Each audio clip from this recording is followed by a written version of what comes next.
हम यहाँ आज राजमेश के 17 मेडिकल कॉलेजों के चिकित्सक शिक्षक सामूहिक अवकाश लेकर आज यहाँ हमारा विरोध प्रदर्शन जाहिर करने के लिए इकट्ठा हुए हैं। कल भी हमने सामूहिक अवकाश रखा था और हमारे जिला स्तर पर इस चीज़ का विरोध किया था। जब बजट में अभी 10 जुलाई को घोषणा करी माननीय वित्त मंत्री महोदया ने बजट के अंदर कि राजमेश के अंदर भी राज्य सेवा नियमों को अडॉप्ट कर लिया जाएगा।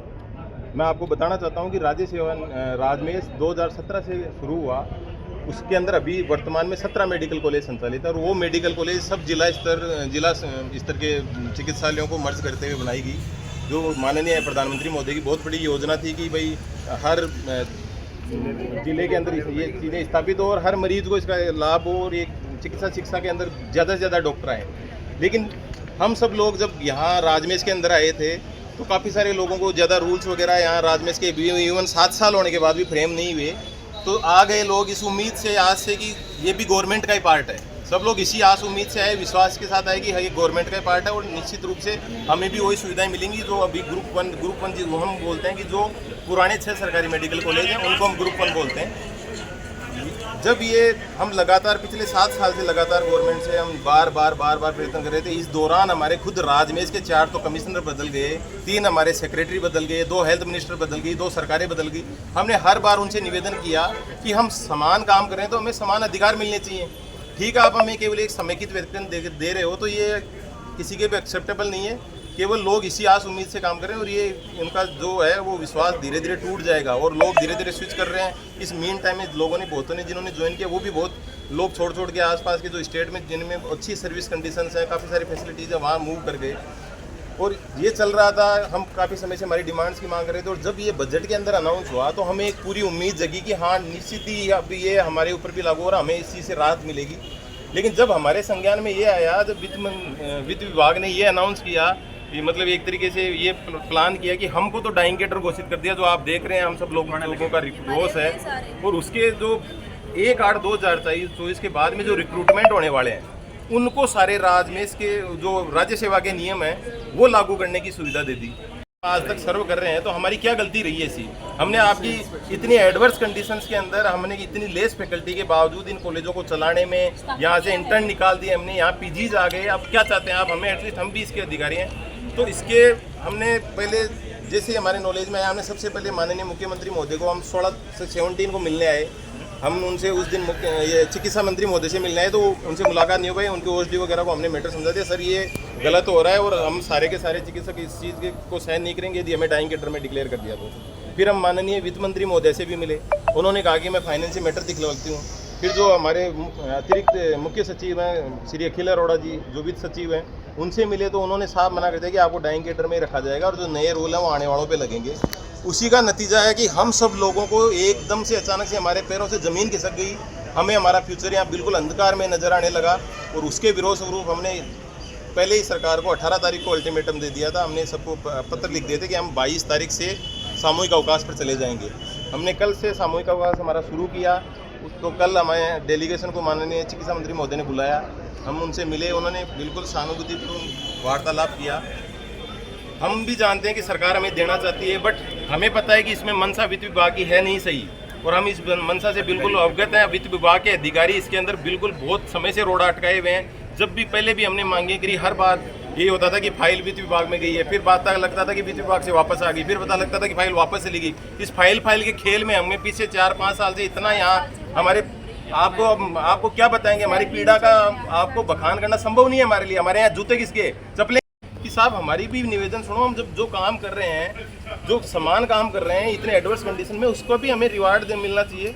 तो हम सरकार से कल भी निवेदन किया था, चिकित्सा मंत्री महोदय ने आश्वस्त किया, लेकिन हमारे सब लोगों को अभी आशंका थी। तो हम ये चाह रहे हैं कि एटलीस्ट हमारे जो निदेशक राजमेश हैं, हमारे जो विभाग की प्रमुख हैं SCS मैडम, जो अतिरिक्त मुख्य सचिव चिकित्सा विभाग हैं, और जो खुद वित्त सचिव के विभाग हैं, वित्त विभाग के सचिव हैं श्री अखिल अरोड़ा जी, और हमारे पदाधिकारियों की एक कॉमन सहमति बने, एक सहमति पत्र कि हाँ हम इनको भी ये लिखित में आश्वासन मिलेगी, इनके ऊपर भी राजमेश RSR कल आश्वासन तो दिया गया था लेकिन लिखित में नहीं दिया किसी प्रकार का। मैडम हम पिछले आश्वासनों से त्रस्त आ चुके हैं, हमें इतने आश्वासन मिल चुके हैं कि अब हमारा यकीन उठ गया है।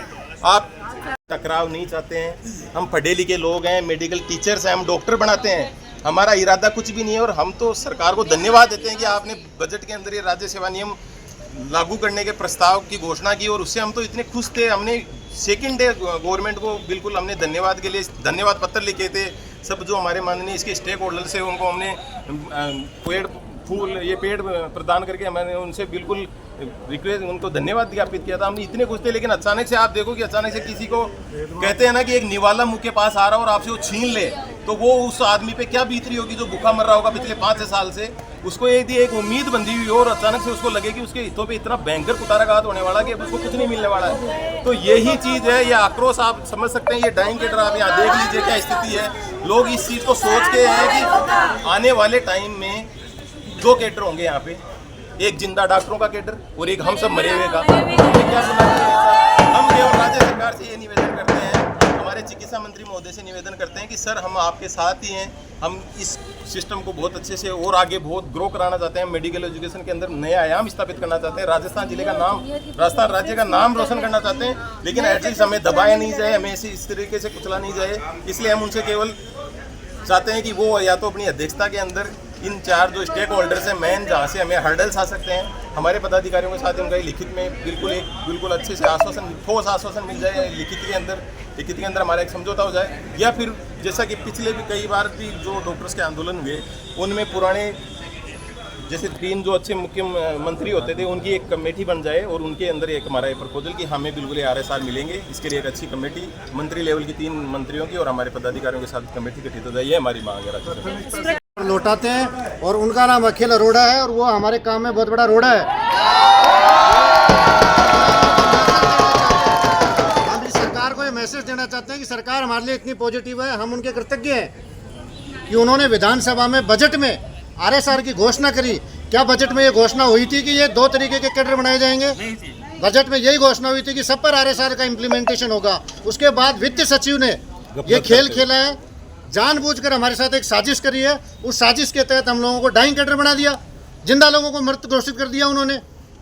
इतना बड़ा खेल होने के बाद भी हमारे मुख्यमंत्री महोदय संज्ञान में ले इस पॉइंट को, और संज्ञान में लेके वित्त सचिव से ये बात करें कि जिंदा डॉक्टरों को डाइंग कैडर बनाने का क्या रूपरेखा है, उनकी क्या प्लानिंग है उसके पीछे, और उसका इम्प्लीमेंटेशन सभी पे बराबर तरीके से लागू किया जाए ताकि आगे ये भेदभाव नहीं हो। नहीं तो 5 साल बाद 2 कैडर में जो भेदभाव होगा, हम तो आज ही मरे हुए हैं, उसके बाद तो हम पद छोड़ के भाग जाएंगे और हम मरे हुए मान लेंगे अपने आप को, हमारा परिवार मर जाएगा। तो आप हमारे डिस्ट्रिक्ट हेडक्वार्टर पर हमारे मेडिकल कॉलेज में कोई प्रेजेंट नहीं है। बच्चों की पूरी पढ़ाई प्रभावित हो रही है, बच्चों के एग्जाम आ रहे हैं, उनकी स्कॉलरशिप, उनके फॉर्म भराना, उनकी क्लासेस लगवाना, अभी अक्टूबर के अंदर उनके एग्जाम है सबके, वो सारे काम अटके पड़े। हमें बहुत दुख होता है इस बात का, हमें दुख होता है। हमारे बच्चे हैं, हम उनको अच्छा डॉक्टर बनाना चाहते हैं, लेकिन हमारी मांगे पूरी नहीं की जा रही हैं, तो हम कैसे उधर वो करें? मरीजों को परेशानी हो रही है। जिला चिकित्सालय में आधे डॉक्टर वहाँ मौजूद है, आधे डॉक्टर स्ट्राइक पे है। पहले ही 2 डिवीजन हो चुके हैं, ग्रुप 1 ग्रुप 2। ग्रुप 1 वाले यहाँ, ग्रुप 2 वाले वहाँ काम कर रहे हैं, उन पे एक्स्ट्रा लोड है। अब वो मरीज को कैसे ठीक कर रहे होंगे, किस प्रकार से सरकार इसके ऊपर जल्दी वक्तव्य ले, तो शायद संज्ञान ले, तो ये चीज़ें जल्दी सॉर्ट आउट हो जाएंगी। नाम बता दीजिए।